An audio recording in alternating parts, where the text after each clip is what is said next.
Hello, my beautiful people. So, today I'm going to talk about mood disorders and I'm going to connect my topic with the famous actress Deepika Padukone. So, imagine करो कि तुम अपने career के peak पर हो, दुनिया तुम्हें प्यार करती है, सपने पूरे हो चुके हैं, पर फिर भी सुबह उठते ही इतनी ज़्यादा हैवीनेस महसूस हो कि सांस लेना भी मुश्किल हो जाए। यही बात दीपिका पादुकोण ने ओपनली शेयर की थी जब उन्होंने अपने डिप्रेशन का एक्सपीरियंस सबको बताया कुछ इंटरव्यूज़ में।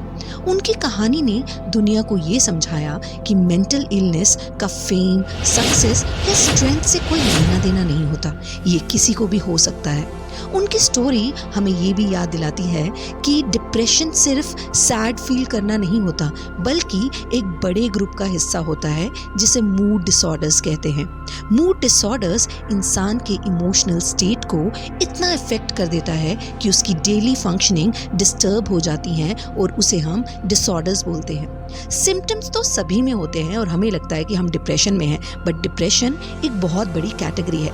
आज हम समझेंगे कि मूड डिसऑर्डर्स क्या होते हैं, स्पेशली इसके दो टाइप्स हैं, मेजर डिप्रेसिव डिसऑर्डर्स, मेनिया, ये कैसे दिखाई देते हैं और ये एक दूसरे के साथ किससे कैसे डिफरेंट होते हैं।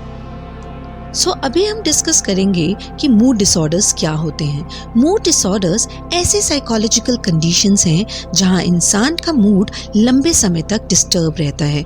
मूड या तो बहुत लो हो सकता है जिसे हम डिप्रेशन बोलते हैं, या बहुत हाई होता है जिसे हम मेनिया बोलते हैं, और दोनों ही सिचुएशन में आपकी डेली लाइफ बैडली इफेक्ट होती है।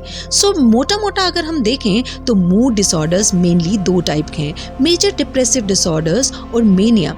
देखिए, नॉर्मल लाइफ में हम सभी को ये सिम्टम्स होते हैं, उसे हम डिप्रेशन नहीं बोल सकते।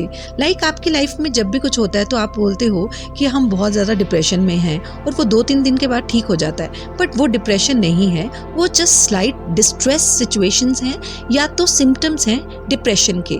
हम उसे प्रॉपर डिप्रेशन डिसऑर्डर नहीं बोल सकते। अभी हम समझेंगे कि मेजर डिप्रेसिव डिसऑर्डर, जिसे हम डिप्रेशन भी बोलते हैं, वो क्या होता है। मेजर डिप्रेसिव डिसऑर्डर्स में इंसान को ये सारे सिम्टम्स होते हैं, जैसे लगातार सैडनेस होना, किसी चीज़ में इंटरेस्ट ना रहना, लो एनर्जी फील करना, स्लीप और एपिटाइट में चेंजेस आना, गिल्ट का फील होना, वर्थलेसनेस फील करना, कंसंट्रेशन में प्रॉब्लम होना, नेगेटिव थॉट्स आना, ये सभी मेजर सिम्टम्स हैं मेजर डिप्रेसिव डिसऑर्डर के, या जिसे हम डिप्रेशन भी बोलते हैं, जिसमें ये सिम्टम्स कम से कम 2 हफ्तों तक रहते हैं, तभी हम इसको डिसऑर्डर की कैटेगरी में डालते हैं। फॉर एग्जाम्पल, क्लासरूम की हम एक एग्जाम्पल ले लेते हैं। रोहन काफ़ी हफ्तों से सैड रहता है, दोस्तों से दूर हो गया है, गेम्स में इंटरेस्ट नहीं शो करता और ज़्यादा सोता रहता है, फिर भी थका हुआ रहता है और पढ़ाई पर ध्यान भी नहीं लगता। ये जो सिम्टम्स हैं, इसे हम कह सकते हैं कि ये मेजर डिप्रेसिव डिसऑर्डर है। अगर हम रियल लाइफ एग्जांपल लें, जैसे अभी हमने इंट्रोडक्शन में बात की दीपिका पादुकोण की, जैसे उन्होंने बताया कि वो बिना वजह रो देती थी, खुद को एम्प्टी फील करती थी और चीज़ों में इंटरेस्ट नहीं रहता था, डिस्पाइट बीइंग सो सक्सेसफुल, और हर चीज़ उनके पास थी, और ये डिप्रेशन के क्लियर सिम्टम्स हैं। अभी हम बात करेंगे मेनिया की, मेनिक एपिसोड्स। मेनिया डिप्रेशन का ऑपोजिट होता है, बट ये मूड डिसऑर्डर ही होते हैं। इसमें इंसान का मूड बहुत हाई या इरिटेबल हो जाता है। इसके सिम्टम्स हैं, एनर्जी बहुत हाई रहती है, बहुत कम नींद आती है, फास्ट और नॉन स्टॉप बोलना शुरू हो जाते हैं जिनको मेनिया होता है, उनके थॉट्स बहुत तेज़ी से भागते हैं, इम्पल्सिव डिसीजंस लेते हैं, वो ओवर कॉन्फिडेंट लोग होते हैं और उनका बिहेवियर बहुत ही रिस्की हो जाता है। जैसे हम क्लासरूम की एग्जाम्पल लेते हैं। रितिका एक लड़की है जो मेनिया का शिकार है और वो सिर्फ 2 घंटे सो रही है, पर फिर भी उसकी एनर्जी बहुत ही स्ट्रॉन्ग है, बहुत फास्ट बोलती है, बड़े बड़े अनरियलिस्टिक प्लान बनाती है और पैसे भी ओवर स्पेंड करती है, और ये एग्जाम्पल है मैनिक एपिसोड की। अब कुछ कॉजेज हैं कि क्यों ये मूड डिसऑर्डर होते हैं। एग्जैक्टली रीजंस जो हैं वो एक सिंगल रीजन तो नहीं है, बट इसके बहुत सारे रीजंस हैं। मूड डिसऑर्डर जो हैं ये बायोलॉजिकल भी हो सकते हैं, साइकोलॉजिकल और सोशल फैक्टर्स के कॉम्बिनेशन से होते हैं।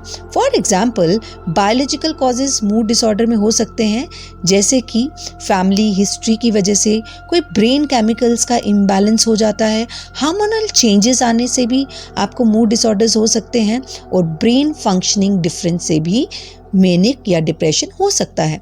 अब हम साइकोलॉजिकल कॉजेज़ की बात करेंगे, जिसमें negative thinking, low self esteem, stress cope करने में डिफ़िकल्टी, रेजिलियंस का ना होना, और पास्ट ट्रॉमा में कोई भी ऐसा एक्शन होना जो बार बार आपको तंग करे और आप मूड डिसऑर्डर के शिकार हो सकते हैं। अभी हम बात करेंगे सोशल और एनवायरमेंटल कॉज की।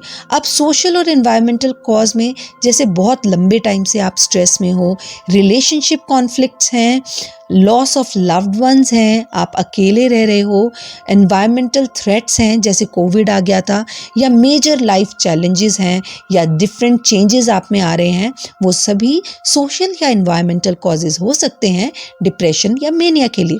उसके बाद जो नेक्स्ट फैक्टर है वो लाइफस्टाइल फैक्टर है, कि आप नींद प्रॉपर नहीं ले रहे, नींद में कमी है, अनहेल्दी रूटीन्स हैं, या आप सब्सटेंस अब्यूज़ कर रहे हो, लाइक अल्कोहल बहुत ज़्यादा यूज़ कर रहे हो, सोशल मीडिया का बहुत ज़्यादा यूज़ है, या ड्रग अब्यूज़ कर रहे हो, तो ये सारे जो रीजंस हैं वो मूड डिसऑर्डर के हो सकते हैं। अब आखिर में डिप्रेसिव डिसऑर्डर जो है, मैं यही बताऊंगी कि एक सीरियस पर कंप्लीटली ट्रीटेबल कंडीशन है जो मूड, थॉट्स और डेली फंक्शनिंग को इफेक्ट करता है।